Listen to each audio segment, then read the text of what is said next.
Hi everyone, it's Sandy, and today I'm filming my last book haul of 2019. A good chunk of these books are books that I received from book subscription services and publishers. I'm really grateful for that, so let's go ahead and jump right into the video. The first handful of books are books that I received from Book of the Month YA. I'll definitely talk more about this subscription service after I haul those books, but the book that I received in September is The Stars and the Blackness Between Them by Junauda Petrus. This is a book that follows two black girls, Audrey and Mabel. Audrey is currently living in Trinidad. Audrey was secretly dating this pastor's granddaughter, and she gets caught, so as a result she is sent to live in Minneapolis with her father. This is where Audrey meets Mabel, and I believe Mabel is currently questioning her identity, and Audrey and Mabel end up developing this really close relationship, and the story goes from there. This story sounds incredible. I haven't really heard many people talking about this book, but the people that I have heard talk about it really loved it, so I'm really glad that I chose this as my September book of the month. This is a pretty short book too, so hopefully I can pick it up soon, and if you have read it, I would love to know your thoughts in the comments below. Also in September, I did receive a bonus book from Book of the Month, and that is Frankly in Love by David Yoon. This book did come out in September, and Book of the Month YA was doing some sort of promo for it, and I participated in that promo, so I did end up receiving a copy of this book from that promo. I have already read this book, and I do have a reading vlog for it. In that reading vlog, embarrassingly, I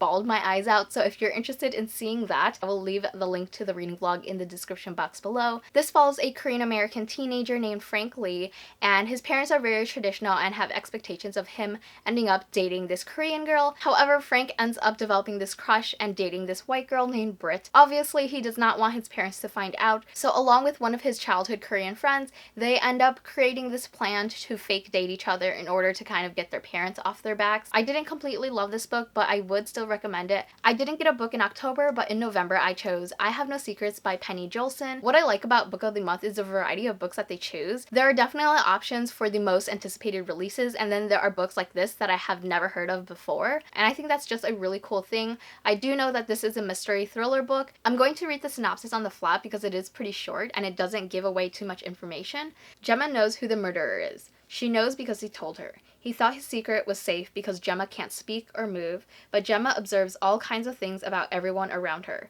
His secret is just one of them. And when a new technology means she may be able to communicate and reveal all she knows, Gemma no longer feels powerless in the face of this deadly secret. It's a race against time before the killer acts again or tries to stop her. That sounds really interesting. Based on some reviews that I've read on Goodreads, the main character has cerebral palsy, and I haven't read a book with that type of representation before. I do know that A Curse So Dark and Lonely has a main character with cerebral palsy, but I haven't read that yet, and I know I need to read it. I'm definitely looking forward to picking this book up. I love reading mysteries and thrillers. Sometimes with YA thrillers, I don't enjoy them as much as I do with more of the adult thrillers, so I do hope that I end up enjoying this book because it does sound really interesting. And the last Book of the Month book that I received is Ninth House by Leigh Bardugo, and this isn't from the YA subscription service, it's from their adult service. This isn't a YA book, and it was originally promoted in the YA subscription service, and I knew that it wasn't a YA book, so I was confused why it was included in the YA box, but then Book of the Month did end up replacing this with another book, and because I originally chose Ninth House as my November book before they replaced it, I still ended up receiving a copy of it. But I do want to emphasize that this is not a YA book, and don't go into it thinking that it's a YA book because there's definitely a lot of trigger warnings and violent and graphic content in this, and it's not written towards a YA audience. This is Leigh Bardugo's debut adult book, and it follows our main character Alex Stern. She is a freshman at Yale University, and she has joined this type of secret society. This is kind of a hard story to explain because, not gonna lie, it is kind of confusing when you read it, at least for me it was. Alex is in this type of organization that monitors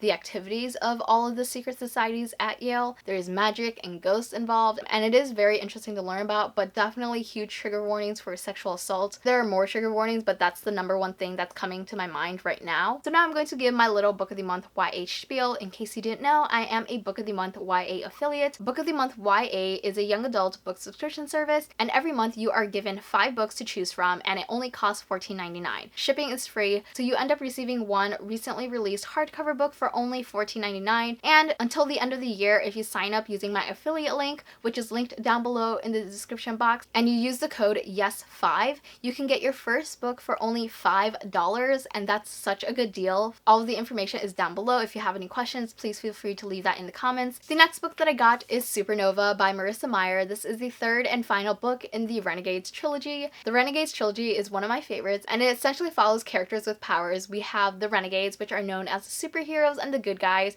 and then we have the anarchists, which are essentially pitted out to be the bad guys. The story is told in two point of views. We have Nova, whose family was actually killed when she was very young, and she witnessed this whole thing happening, and while she was witnessing it, she was hoping that the renegades would come and save her family, but they never showed up, so she has held this grudge and hatred for the renegades for years. And the second main character that we follow is Adrian. He's the son to two renegades council members, so Nova wants to take down the renegades. So one day she ends up posing as a renegade. She infiltrates their headquarters, and this is where she and Adrian end up working together in a team. Adrian and his team and the rest of the renegades don't know that Nova is actually an anarchist. However, Adrian also has secrets of his own. If you enjoy books that have complex characters with superpowers, and something that's action-packed and fast-paced, then this trilogy is for you. I love this trilogy so much, and I already want to reread it. The next book that I got is The Toll by Neal Shusterman. This is the third and final book in the Arcs of a Scythe trilogy. I do have a reading vlog for this book where I buddy read it with my parabatai Trin from Transformers. This trilogy takes place in a world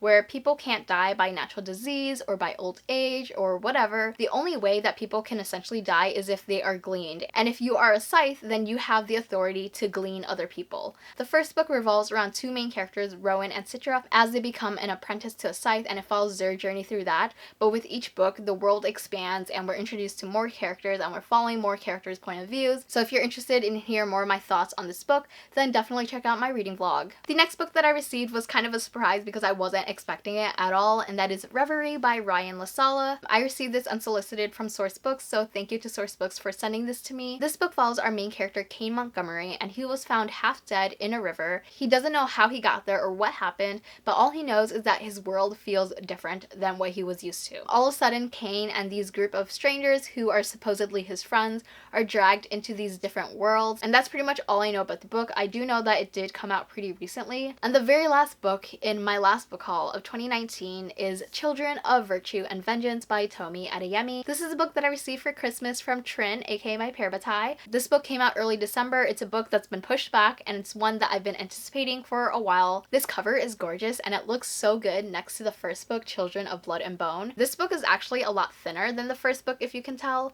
so I don't know how the story is going to play out. I have no idea what's going to happen in the sequel, but I am pretty nervous about the livelihood of all these characters and what they're going to go through. It's been way too long since I read the first book that I don't even know how to explain what it's about anymore. But the whole story follows our main character Leigh as she's trying to bring back magic to her people, and she ends up working with this rogue princess and encountering this crown prince. It's a really great story, and I'm so excited to read the sequel. So those are all of the books that I wanted to haul today. If you read any of the books that I mentioned, please let me know your thoughts in the comments below. Thank you so much for watching this video. I hope you enjoyed it, and I will see you next time. Bye!